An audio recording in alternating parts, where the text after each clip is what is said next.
ahsanukum qadran. Jadi Nabi itu pernah berhutang, kira-kira kalau di Indonesia itu ya hutang anaknya sapi kalau bahasa Indonesia pedet, masa bahasa Indonesia pedet apa? Anak sapi. Wah, alasan Nabi itu kira-kira kalau di Indonesia itu ya hutang anak sapi pedet itu, tapi pas membayar pakai sapi. Sapi ini jangan dipakai alasan rentenir. Terus sahabat ada yang protes, ya Rasulullah, engkau kan hanya punya hutang apa? Anak sapi atau pedet tadi. Kenapa nyaurnya bayarnya pakai sapi?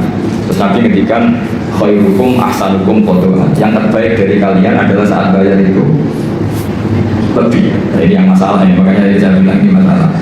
Kata guru saya, kata Mbak Mun, kata bapak saya, Islam itu ngaramno riba tapi yang ngaramno medit. Orang-orang soleh sok ngaramno riba itu mau ngaramno riba tapi tidak ngaramno medit. Sebenarnya yang diharamkan Islam itu dua, riba yang haram, medit yang haram. Sudah ini tidak usah di dalam kan nanti jadi fitnah. Jadi yang diharamkan Islam itu dua sekaligus, ya? Riba yang haram, dikir juga. Coba sampean bayangkan, misalnya saya punya utang sampean 10 juta. Harusnya Februari, sekarang Februari, Januari kemarin harusnya sudah lunas sampai Februari. Jakarta ke sini naik pesawat, nanti saya menelpon ya pakai pulsa, kirim utusan ya pakai utusan dan bayar. Setelah itu saya nyaur 10 juta pas. Padahal nagihnya dia ke saya aja sudah menghabiskan tiket berapa? Tapi sampai bisa mengelak, salahnya sendiri nagih, wah ya repot kan. Sampai nagih itu ya karena ngelangkai apa? Janji. Pertanyaannya adalah kalau kamu nyaur pas 10 juta itu kerugiannya kan banyak. Tapi kalau kita mengatakan wajib nyaur plus uang kerugiannya, kita nanti mensyariatkan. Makanya sebetulnya Islam itu tadi ya mengharamkan riba, tapi yang mengharamkan medit itu fikir itu aja, gak usah diteruskan nanti jadi fitnah. Tapi yang jelas Rasulullah itu pernah hutang apa? Sapi. Nyaurnya sapi. Ketika ditanya jawab Nabi, khairukum ahsanukum qadran. Yang terbaik dari kalian adalah saat nyaur dikasih. Karena saya jadi kiai itu paling pusing, ngadepi itu paling pusing. Biasanya kalau orang-orang kampung saat rukun itu kan ponakannya khitanan atau kawin nikah itu kan dibiayai paginya, biasanya dijualkan sapi atau apa. Zaman itu tahun 70 itu harganya sapi itu baru 3.000. Setelah 2005 alhamdulillah tukaran bentrok ya. Waktunya kan ditagih, namanya tukaran ditagih. Yang utang itu senengannya, pasti aku mau lompot 3.000, saya tak selalu 3.000. 3.000 itu dapat cilok. Lah yang utangi itu ingetnya itu pas itu jual apa? Sapi ya, dibayar sapi. Dan akhirnya kita sebagai kiai kan bingung, tidak ikut makan uangnya tapi harus jawab. Terus saya jawab gini, andaikan saya jawab langsung putus enggak Pak? Kalau langsung putus tak jawab, kalau enggak mau. Kan rugi sudah di kiai kan ternyata enggak final kan enggak keren. Enggak Gus, kalau sekali jiran jawab kita taslim, kita menerima. Ya sudah kata saya, bayarnya sapi saja. Dulu ya bayarnya sapi saja, saya tidak mau jutaan.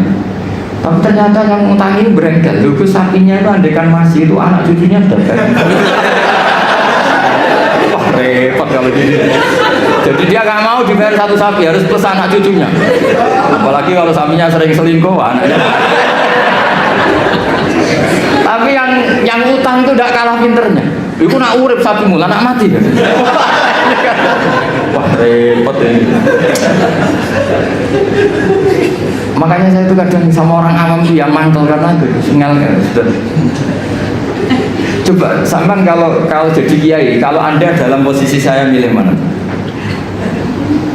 Milih pakai ukuran apa tuh? Karena kita riba ya takut, medit ya takut. Terus akhirnya saya bilang, ya sudah, katanya sudah setuju kalau sudah saya ngomong pasti final. Ya udah Gus, tak suruh nyaur sapi, jangan pakai uang, pokoknya jangan pakai uang. Karena kalau pakai uang itu mesti setelah itu masih denger sapi itu harganya beda-beda. Misalnya di sahur 20 juta, lo aku ingin tuh sapi itu selama juta, berarti kurang 5. Ya tak akan ngiling-ngiling, sapinya zaman itu kayak apa yang sudah nunjuk di pasar, yaitu aja dibelikan. Karena kalau pakai uang pasti. Dan nanti yang 20 juta yang bayar dengar-dengar, oh sapi kayak itu hanya 15. Nanti minta susu kan panjang. Jadi Susahnya jadi kiai itu di situ. Makanya konversi utang, saya itu punya geladak itu rumah kuno. Itu dulu buyut saya bikin, itu hanya habis 700 rupiah. Sekarang geladak saya pernah orang antik itu nawar sampai 500 juta. Coba kalau itu dinilai dulu itu hanya 700. Maka ada ada cerita. Lalu riba itu maknanya apa? Menambahkan dari nilai intrinsik uang apa-apa. Debat. Sudah ini enggak kajian debat tentang itu, malah jadi fitnah. Saya pastikan di majelis ini fatwa saya riba yang haram, medit ya haram, itu mesti aman ya. Riba yang haram, medit ya haram. Ada cerita apa? Nabi itu wastakrodo Rasulullah bikron tapi waroda ziyadatan. Ziyadah di sini itu bukan uang, di semua riwayat apa bukannya pedet, nyaurnya itu sapi, jadi bukan pedet plus uang atau duit itu enggak. Mohon saya teruskan. Faslun fil ihsan bil ghorsi. Jadi ada orang nanam tanaman di mana saja, kemudian kata Rasulullah SAW ngendikane ma'min muslimin yang risu ghorsan ila kana ma ukila minhu sodaqatan wa ma suriqa minhu sodaqatan. Jadi Nabi itu kadang ngendikan wa ma akala sabu fa walahu sodaqah. Tidak ada seorang mukmin atau muslim menanam satu tanaman, misalnya Anda menanam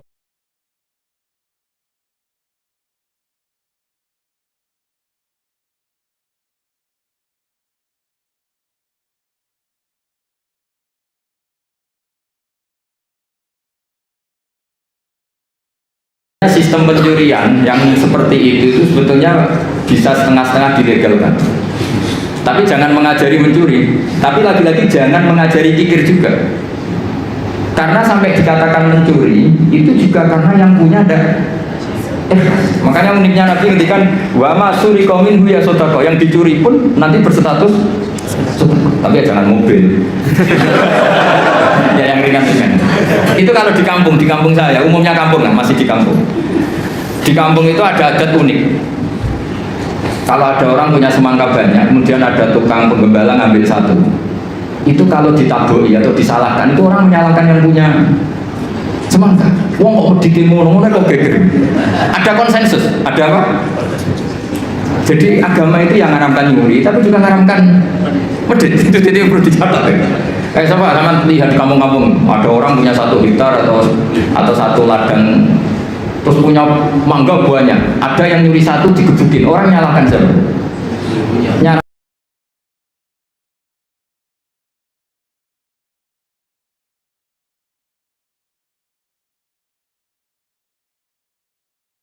Nyuri kan karuan salah, jadi gak perlu disalahin gitu.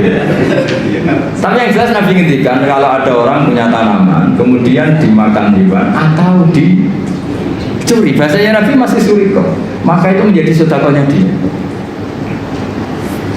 Nah kemudian di fikih itu ada bab yang agak sensitif, namanya ulima ridho. Ulima ridho itu nggak pamit, tapi kira-kira yang punya pasti boleh, itu boleh. Wah kalau enggak semua dosen, semua kiai, semua santri pernah nyuri kalau gitu. Karena gini, misalnya saya akrab, ya saya misalnya akrab sama seseorang, pas di kamar mandi misalnya. Terus saya pakai HP-nya karena penting, tak pakai handphone. Itu nyuri apa pinjam? Enggak jawab. Nyuri apa pinjam? Nyuri enggak pamit. Tapi kalau dikatakan nyuri, temen yang akrab itu kok gitu aja kok. Parah lagi kalau kamu marung, itu di fakir itu mesti nyuri semua. Coba kamu ke warung, terus ada gedang goreng di situ kamu makan. Coba itu apa? Nyuri apa enggak? Dikatakan nyuri itu di depan umum. Dikatakan beli wong belum kamu. Dikatakan tamu itu warung kok tamu. Jadi di fakir itu didiskusikan seperti itu. Nah, kalau dikatakan ya coba itu status kamu makan itu apa coba? Ketika Anda makan statusnya apa? Nyuri kan, kalau kebetulan bakulnya pas ke dalam. Loh nyatanya ada yang nyuri juga, habis 3 bilang 2. Coba seperti itu. Nah di fikih itu sampai jadi debat ya, jadi perdebatan seru ya. Namanya bek mu'ato. Fikih itu bahkan bek apa? Mu'ato. Bek mu'ato itu tidak ada ijab qabul, tapi secara adat seperti ya salah lagi, tidak ada ijab qabul tapi secara adat seperti Akhirnya kita ngambil gedang goreng sampai 5. Nanti kelihatan enggak benernya begini, kita punya asumsi, punya estimasi harganya per satu itu 1.000. Ternyata sama bagelnya bilang 5 berarti misalnya 10.000 apa? Kita akan estimasinya 1.000, ternyata diregani 2.000. Kita akan kaget. Jadi lalu pertanyaannya, Fikih itu menjawab, lalu yang kita ikuti dengan jadi hakim itu kata baik, penjual apa pembeli? Kita harus sepakat pembeli karena dia yang punya. Dan kamu tidak dimasukkan jual beli tapi ifsad, merusak harta orang lain tidak pamit, maka kamu diberi sanksi, harganya mahal. Jadi sebenarnya kalau di fikih adik kan penjualnya bilang harganya 100.000, itu di hakim harus menang yang penjual, karena kamu merusak harta orang lain tanpa pamit. Jadi akadnya bukan jual beli tapi merusak hak orang lain. Maka itu kalau di persidangan dimenangkan penjual karena pemilik. Ya terserah saya, yang punya saya. Mau apa kamu? Kamu aja selonang-selonong apa? Makan yang nyuruh.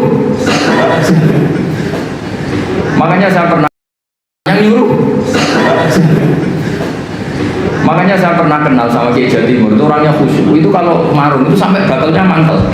Teman saya mondok. Bu, ini gedang goreng begini pinten. 1.000 dek, ini dibayari 1.000 baru dimakan. Masih di tempat itu dia kepengen lagi, akad lagi. Bu, ini pinten. Ini tela goreng harganya pinten 1.500 dibayar lagi. Saking ininya akadnya itu jelas.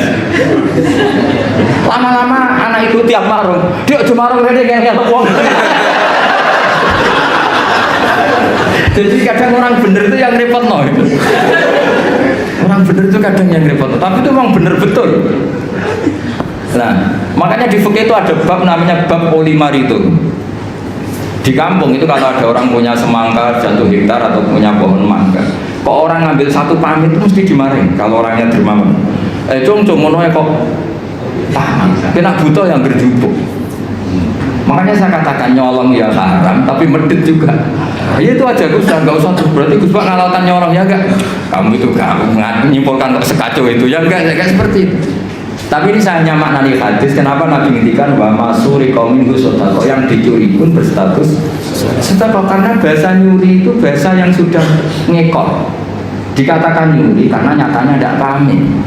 Dikatakan sodako nyatanya yang punya Ini kan dua bahasa paradok. Wong nyuri kok distatuskan sodako. Dari definisi nyuri ya memang nyuri enggak pamit. Tapi dari nyatanya halal karena yang punya ridho namanya sodako. Kamu milih mana? Bahasa nyuri atau sodako? Ya nyurinya ya ada, sodakonya juga ada. Ini jelas, ini hadis sahih. Wa ma surika minhu sodako. Terus wama akalas sabu fawalau sodako. Misalnya yang makan itu burung atau apa ya juga jadi sodakonya dia. Makanya di fikih bab paling sulit namanya bab mu'ato. Itu perdebatan Imam Syafi'i dan Abu Hanifah. Mu'ato itu adalah satu akad jual beli yang ditentukan oleh adat. Tidak ada ijab kabul. Ya itu tadi kayak orang marun tadi. Orang marun lalu makan gedang goreng itu statusnya apa? Atau naik bis. Sama kan nggak pernah kepikiran, karena sama nggak pernah mengkaji fikih serius. Yang kepikiran ya kita ini yang mengkaji fikih. Coba saya naik bis, biasanya saya kalau dari Jogja sering bis dari Semarang sampai Pandangan, sampai rumah saya itu Pandangan 4 jam dari Semarang. Jadi kalau saya ngajar di sini itu 8 jam. Jadi kalau sampai pada pintar ya kebangetan 8 jam. Coba sampai sekarang misalnya saya mau ke Jakarta, ada bis tak stop, berhenti kan, terus saya naik. Setelah 100 kilo atau 50 kilo baru ada tarikan uang, bayarnya sekian. Lalu sebelum Anda bayar tasnya apa? Pinjem apa gasal? Nah, pinjem apa gasal? Dikatakan gasal kan supirnya yang berhenti. Terus dikatakan pinjem, nyatanya nanti disuruh bayar. Dikatakan bayar di durasi waktu itu belum bayar, statusnya apa?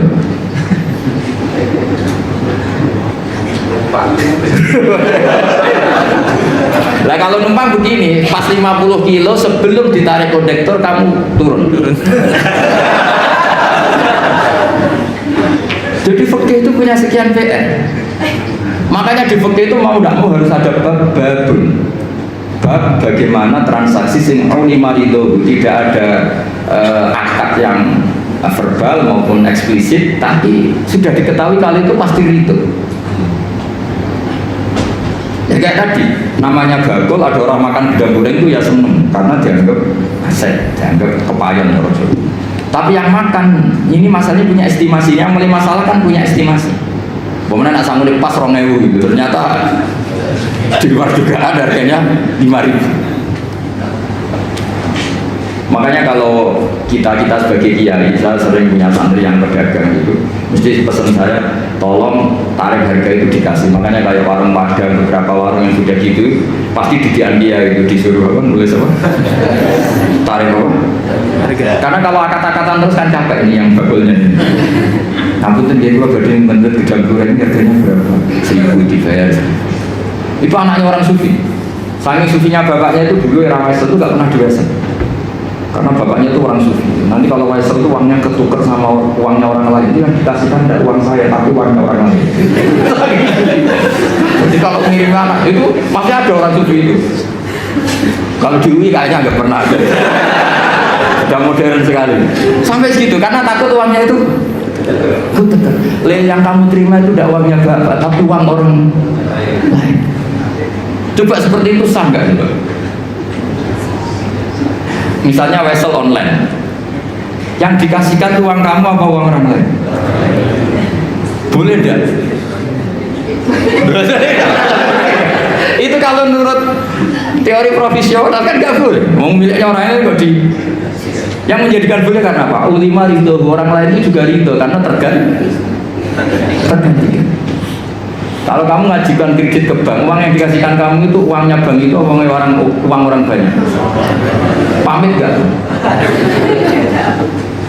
Wah ini bisa panjang kalau secara makanya begitu ada bab nanya bab ulima ridho, ada transaksi yang tidak eksplisit juga agak verbal, tidak ada ijab kabul, tapi ulima ridho. Kira-kira orangnya itu jika di kampung-kampung menurut saya adat itu bijak sekali. Kalau ada orang penggembala, tapi kalau dosen ya jangan, kalau kiai ya jangan. Itu kalau ngelak ya ngambil degan milik orang yang banyak. Jangan yang orangnya miskin punya pohon hanya satu, yang kira-kira punya banyak diambil. Itu kalau yang punya dipamitin, Pak tadi saya ngambil degan jenengan, itu gimana? Mulai kok pamit lah, cocok. Karena dianggap satu sepele yang harus diridhokan. Akhirnya gara-gara pernah satu itu gak perlu pamit, yang lainnya ikut-ikutan. Lah yang mulai banyak itu yang lu kok entah kayak gitu. Jadi kalau satu dua kan dimaklumi. Makanya kalau di dunia kiai, ini kisah nyata ya. Ini bukan anekdot kisahnya. Ada kiai sufi. Kebetulan ini saya kenal orang ini karena masih keluarga. Orangnya sufi sekali. Itu punya pondok, pondoknya itu model pondok yang berkah. Yang nyantri orang-orang Madura. Itu kalau ayamnya kiainya makan, itu kalau santri makan kan di Nampanan. Itu Pak Rektor tahu kan pernah pondok. Di Nampanan Pak Rektor. Pak Rektor itu temennya itu murid saya. Ngajinya di Kudus. Itu dulu pakai nampan.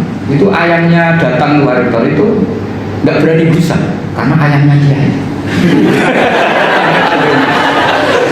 Padahal sudah dinampan tinggal makan. Ya semuanya nunggu. Waduh. Ayamnya dapat, dihabisin aja. Kiainya tahu karena kiainya orang sufi terus bikin gini. Ya wes dong, nah ayam saya makan makanan kamu halal. Seneng. Itu digasang sama santri-santri. Jadi kalau jam makan disengajakan gitu biar ayamnya pada datang terus ditutup di sebelah. Maka kebaikan itu kadang punya efek keburukan tadi. Satu orang dikasih ridho, ya sudah tuh degan satu nggak apa-apa, semuanya ikut. Karena ngasih tahu ternyata Pak Kaji itu nggak apa-apa, kalau mau ngambil aja.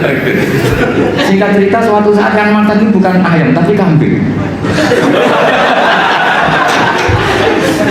Akhirnya pikirannya santri tadi itu masuk ilmu yang definisi yang pertama, berarti halal juga. Disembelih kambing bukan ayam lagi, ini sudah kambing. Nah setelah kambingnya hilang Pak Yai tadi mau ngaji gini, beliau datang ke majelis tapi tidak ngomong sama sekali, kelihatan emosi, menahan emosi. Santri diem semua, takut semua.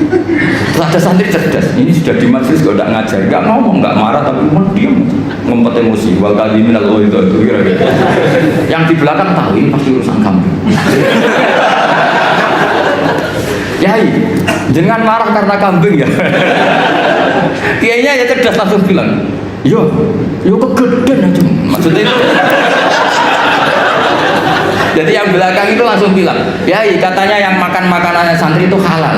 Lah kambing Pak Kiai makan makanan santri maka halal. Yo nak pedes kegedean aja. Kalau kambing itu ya kebesaran itu maksudnya. Nah cerita di kampung juga seperti itu. Ketika satu degan itu dimaklumi, orang itu kadang ngambil 10 dijual. Oh, itu kebanyakan ya berarti. Nah makanya di fikih itu hebat. Makanya Imam Abu Hanifah mengesahkan beul mu'atoh. Mu'atoh itu ulung-ulungan. Jadi tidak ada akad. Makanya kalau seperti penjualan online atau yang pakai apa terus uang ngambil sendiri, ngambil kembalian sendiri, itu repot kita sah. Makanya fikih menyediakan banyak jualan yang seperti di kampus-kampus seperti SD. Kalau bapaknya pas pulang, anak ngambil sendiri, nanti ngambil susu kembalian sendiri. Itu menurut Hanifah sah, dimasukkan bab mu'atoh, melebu berdefinisi aulima ridho. Karena kalau kita sebagai teman akrab, misalnya di kamar mandi dicocok-cocok, aku pinjam HP-nya, mesti tersinggung ngono ae kok. Paham ya? Pinjam pulpen. Sebenarnya pinjam pulpen itu haram. Yang namanya pinjam itu sesuatunya utuh. Kalau pinjam pulpen kalau enggak itu mansinya. Pinjam HP, pulsanya kalau kan. Kalau nurutin gitu, wah kita dosa terus. Mau pinjam mau ada yang apa? Berkurang. Definisi isti'arah atau arah itu maaf bakoi ini sesuatunya masih utuh. Coba saya pinjam mau ke kamar belakang, airnya terkapur, terkurangi enggak? Tapi masa redaksinya? Saya pinjam kamar mandinya, minta airnya. Itu kok mesti saya berbuat tersinggung. Kok segitunya gitu. Maka lagi-lagi tadi nyolong ya tetap haram, tapi medit. Jadi kira-kira kalau Nabi masih sugeng, kok ada orang nyolong pelem, cuma nyolong. Tapi kalau yang punya marah, cuma medit. Kira-kira gitu. Jadi nasihatnya kira-kira gitu. Jadi yang nyolong ya dididik, yang medit juga dididik. Ini jelas hadisnya apa? Wa masuri komindru apa? Sodakoton wa ma'akala sabu bahwa lagu sodakoton.